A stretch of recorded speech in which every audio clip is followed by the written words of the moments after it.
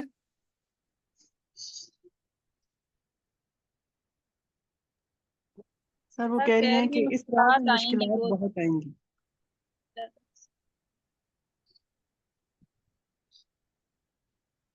سر دین آسان ہے, بلکہ آسانیاں پیدا ہو جائیں گی, بہت سارے کاموں میں فضول کاموں سے بچ جائیں گے. لیکن بہت ساری مشکلات بھی پیش آتی ہیں ہمارے ایمان کے امتحان کے لیے, تو اس کے مطابق ہمیں اپنے ایمان پہ ڈٹ جانا چاہیے. ان مشکلات کا قرآن آزمائشوں کی ساری آیتیں میں نے بھیج چکا ہوں آپ. ایمان نام ہی آزمائشوں کا ہے. اور یاد رکھیں اگر ان آزمائشوں میں کامیاب ہوں گے ہم مومن پکے سچے بن جائیں گے. اللہ تعالیٰ کی دنیا اور آخرت میں ساری نعمتیں جس کا وعدہ کیا وہ ملیں گی. انشاءاللہ سر. اللہ سر پاک جی توفیق دے. کلاس آپ رکھیں گے جو نہیں اب سٹارٹ ہوگی, اس کا ٹائم کوئی چینج نہیں ہو سکتا؟ جو شام کو رکھا ہے ہم نے جی سر جی 9 بجے کا, 8 کا رکھا ہے شاید 9 کا. 8:15 سے 9:15 تاکہ مغرب عشاء پڑھ کے آپ سب لوگ فارغ ہوتے ہیں. اور ہم نے سارے ٹائم سوچے, کنسیڈر کیا, پتہ چلا کہ کسی میں خواتین بزی ہیں, کسی میں مرد بزی ہیں, اور آپ کے جو کام کرنے والی خواتین ہیں ان کی بھی مصروفیات ہیں. تو ہمیں یہی وقت مناسب نظر آیا. بہت سارے لوگوں سے مشورہ بھی کیا. اگر آپ مجھے بتائیں کہ کون سا ٹائم اور سب لوگ ایگری کرتے ہیں تو مجھے کوئی انکار نہیں ہے. سر یہی ٹائم صحیح ہے, فارغ ہو جاتے ہیں. جزاک جی اللہ. جی یہی ٹائم صحیح ہے سر. ایک گزارش یہ ہے کہ جو ہینڈ آؤٹ آپ کو ملتا ہے نا, اس کو کبھی بھی ایسے ضائع نہ کریں, پرنٹ کرا کے اپنے پاس رکھ لیں. کل آپ کے بچوں کے, آپ کے رشتہ داروں کے کام آئیں گے چیزیں. انشاءاللہ اور انشاءاللہ جو ہی یہ آپ کو ملے اس کا واٹس ایپ, آپ اس کو واٹس ایپ کریں اپنے بچوں, دوستوں, عزیزوں, رشتہ داروں اور فرینڈس کو, تاکہ یہ دعوت ہر جس تک پہنچ سکتے ہیں ہم وہ پہنچائیں.